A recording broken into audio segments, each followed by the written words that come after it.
Hello students, today we will study the poem Fire and Ice that is composed by Robert Frost. Robert Frost एक American poet हैं। इन्होंने 10th class की दोनों poem इन्होंने compose की है। पहली है डस्ट ऑफ स्नो और दूसरी फायर एंड आइस। आज हम पढ़ेंगे फायर एंड आइस। ये एक सिंबॉलिक पोएम है और यहाँ पर पोइट ने अनुमान लगाया है कि अगर वर्ड का एंड होता है तो उसके रीज़न क्या हो सकते हैं और उसी को इन्होंने इस पोएम में डिस्क्राइब किया है। तो वो दो रीजंस मानते हैं, फायर और आइस को।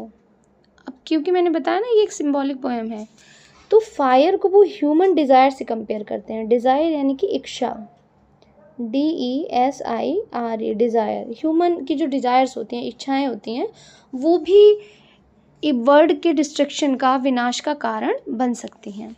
दूसरा है आइस, और आइस को इन्होंने कंपेयर किया है हेट्रेड से, HATRED, हेट्रेड। हेट्रेड यानी कि घृणा, नफरत। ये दोनों जो कंपैरिजन है इसको ध्यान रखना, क्योंकि इससे रिलेटेड कुछ क्वेश्चंस भी एग्जाम में पूछ लिए जाते हैं कि फायर किससे कंपेयर की गई थी और आइस कहाँ से।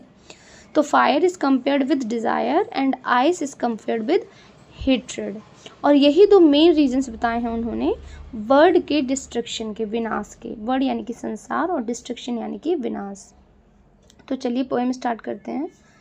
सम say the world will end in fire, some say in ice, from what I have tasted of desire I hold with those who favour fire. वो कहते हैं कि कुछ लोगों का कहना है, सम से, सम मतलब कुछ लोग कहते हैं कि इस वर्ड, इस संसार का एंड फायर से होगा। फायर यानी कि ह्यूमंस डिज़ायर से। सम से इन आइस, और कुछ लोग कहते हैं कि इसका विनाश आइस से होगा, हेट्रेड से होगा। पोइट कहते हैं from what I have tasted of desire, कि मैंने ह्यूमंस की डिज़ायर्स देखी हैं। आई hold with those who favour fire, तो मैं उन लोगों के साथ हूँ जो ये कहते हैं कि वर्ड का डिस्ट्रक्शन फायर की वजह से होगा, यानी कि ह्यूमन डिज़ायर्स की वजह से होगा।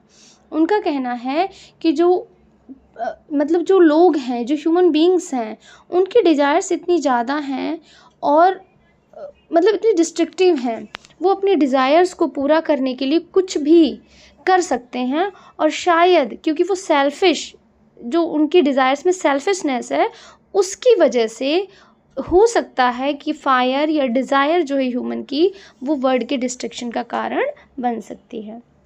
सेकेंड स्टैंडा में वो कहते हैं but if it had to perish twice,